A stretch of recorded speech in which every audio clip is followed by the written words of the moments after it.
जय श्री राम, जय बागेश्वर धाम। दोस्तों, सनातन धर्म में कोई भी पूजन अनुष्ठान मंत्रों के बिना पूर्ण नहीं होता है। प्रत्येक धार्मिक अनुष्ठान में मंत्रों का उच्चारण अवश्य किया जाता है। वैदिक काल से ही सनातन धर्म में मंत्रोच्चारण और जाप करने की परंपरा रही है। धार्मिक शास्त्रों में भी मंत्र जाप का विशेष महत्व बताया गया है। धार्मिक महत्व के साथ ही साथ मंत्र जाप के कई वैज्ञानिक लाभ भी बताए गए हैं। भगवान की पूजा करते समय हम सभी धूप आरती तो करते ही हैं, साथ ही साथ मंत्रों का जाप भी करते हैं। जिस तरह हम भगवान के दर्शन करते समय अपना सिर उनके सामने झुकाते हैं, ठीक उसी तरह हमें मंत्रों का जाप करते समय कुछ बातों का विशेष ध्यान रखना चाहिए। अगर मंत्रों का जाप करते समय भगवान के समक्ष बैठकर हम विधि पूर्वक जाप नहीं करते हैं तो उससे मंत्रों का प्रभाव कम हो जाता है। इसलिए मंत्रों का जाप करते समय कुछ बातों का विशेष ध्यान रखना चाहिए, अन्यथा मंत्रों का जाप उल्टा भी हो जाता है। यानी कि मंत्र आप करते तो अपने फायदे के लिए हैं, लेकिन आपको हानि ज्यादा हो जाती है। जी हाँ दोस्तों, ईश्वर को प्रसन्न करने के लिए मंत्र जाप करना श्रेष्ठ माना जाता है, लेकिन मंत्र जाप के बारे में पूरी जानकारी न होने के कारण कई बार हम कुछ ऐसी गलतियां कर देते हैं जिसके कारण हमें मंत्र जाप का पूरा फल प्राप्त नहीं होता और हम उसकी हानि के पात्र बन जाते हैं। यदि मंत्र जाप का पूर्ण फल प्राप्त करना है तो इसके कुछ नियम हैं। उन नियमों को ध्यान में रखना बेहद आवश्यक है। देखिए दोस्तों, क्या होता है, जब आप किसी भी चीज को, किसी भी कार्य को पूरे विधि विधान के साथ नियम पूर्वक करते हैं, तब उस कार्य का फल आपको 100% प्राप्त होता है। लेकिन वहीं यदि आप बिना विधि पूर्वक, बिना विधि विधान के किसी भी कार्य को करते हैं तो उस कार्य का फल आपको उतना नहीं मिलेगा जितना कि आपको मिलना चाहिए, जितना आप डिजर्व करते हैं। मेहनत तो आप दोनों में ही कर रहे हैं ना। मेहनत तो आपने यदि विधि पूर्वक किया उसमें भी की, और यदि विधि पूर्वक नहीं किया उसमें भी की। तो क्यों ना आप अपने कार्य को इस प्रकार से करें कि आपको उसका 100% लाभ प्राप्त हो।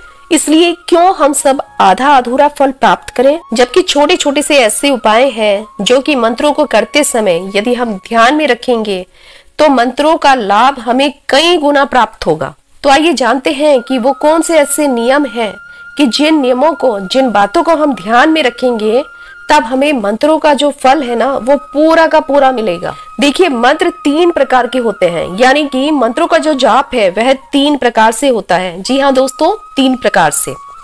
आइए जानते हैं कि वो 3 प्रकार कौन कौन से हैं। इस श्रेणी में सबसे पहले आता है वाचिक जाप।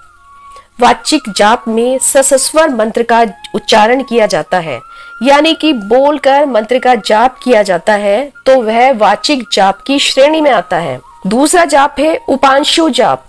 जुबान और होठ इस प्रकार से मंत्र का उच्चारण करें, इसमें केवल होठ कंपित होते हुए प्रतीत हो और मंत्र का उच्चारण केवल स्वयं को ही सुनाई दे, तो ऐसे जाप को उपांशु जप की श्रेणी में रखते हैं। तीसरा आता है मानसिक जाप। जैसा कि इसके नाम से ही पता चल रहा है कि यह जाप केवल अंतर्मन से किया जाता है। इस तरह के जाप को करने के लिए सुखासन या पद्मासन में ध्यान मुद्रा लगाई जाती है। तो दोस्तों, कुछ इस तरह के नियम हैं। यदि आप मंत्र जाप के समय इन नियमों का ध्यान रखेंगे तो आपको मंत्र जाप का 100% फल प्राप्त होगा। इसलिए आप इन नियमों को बहुत ही ध्यान से सुने। मंत्र जाप से पहले शुद्धि आवश्यक है, इसलिए दैनिक क्रिया से निवृत्त होने के बाद और स्नान आदि के पश्चात ही जाप करना चाहिए।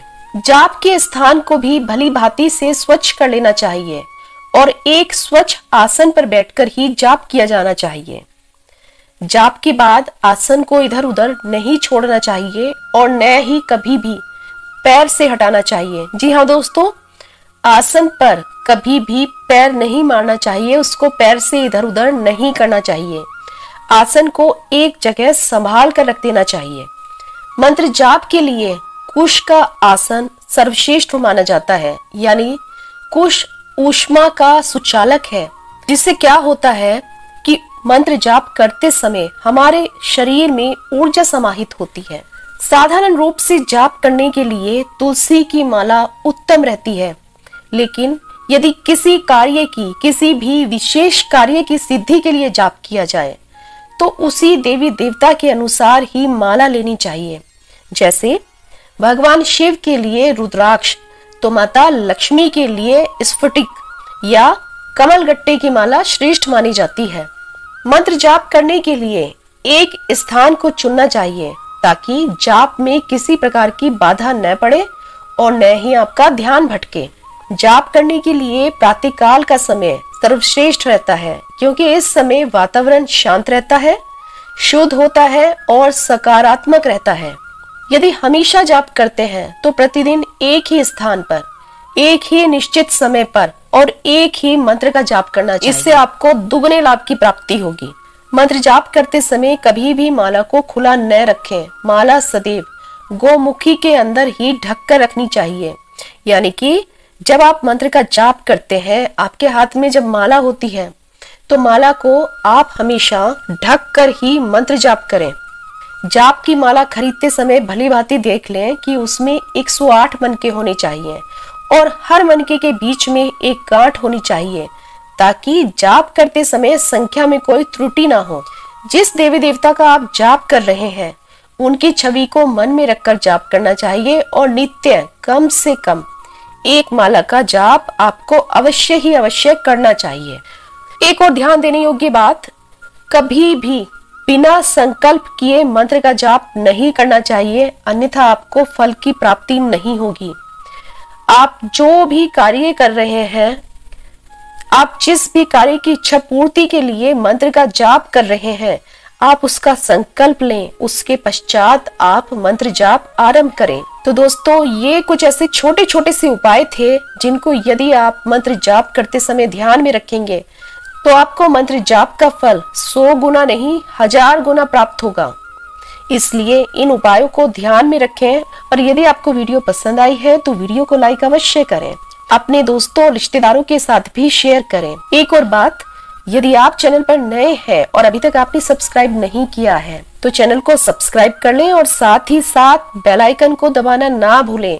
जिससे होगा क्या कि हम जब भी कोई नई वीडियो अपलोड करेंगे उसका नोटिफिकेशन सबसे पहले आपको मिलेगा। तो मिलते हैं एक और नई वीडियो में। जय श्री राम, जय बागेश्वर धाम।